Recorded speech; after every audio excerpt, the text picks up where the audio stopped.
Business Prime, my name is Kelvin Nyakundi. Now, Standard Chartered Bank has declared 45 shillings dividend pre-ordinary share for the full year 2024. The bank recorded a profit after tax of 20.1 billion shillings, driven by a strong non-interest income. KTN's Noah Kipkemboi reports.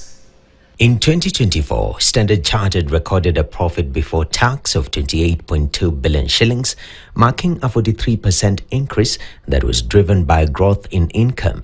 13% growth in interest income and 40% on our non-interest income.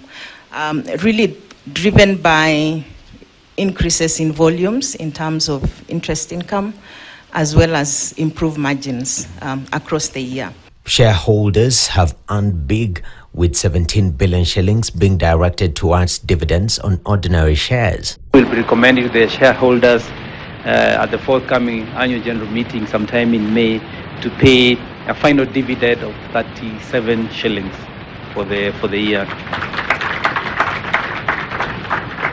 That brings us to 45 shillings for the full year. As you very well know, we had paid 8 shillings as the interim. The non-performing loans ratio also recorded a drop to 7.4%, reducing by 30% to 12 billion shillings. In addition, we are also growing our overall loan balances. So that also has a benefit to the ratio. When you look at what we would call a cover ratio, how much provisions have you made against those non-performing? Given it's a legacy book, particularly, we've actually made provisions to cover 79.3% of that.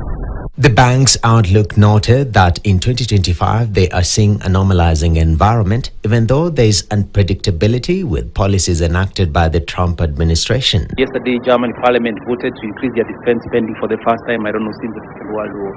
This, of course, has an impact on countries like us, because if you look at when it comes to the aid budget, definitely the UK has already reduced how much they want to be spending in terms of aid. That has an impact on a country like Kenya, has an impact on Africa. We've seen the impact of USAID.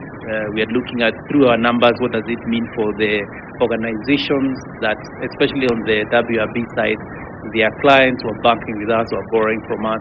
What does that mean? What does it mean in terms of this year for them? So Trump 2.0 is alive and it's going to impact the world. The bank remains optimistic that new opportunities will arise and the enhanced interest into Africa from the Middle East will be a new avenue for business. Noah Kipkemboi, KTN.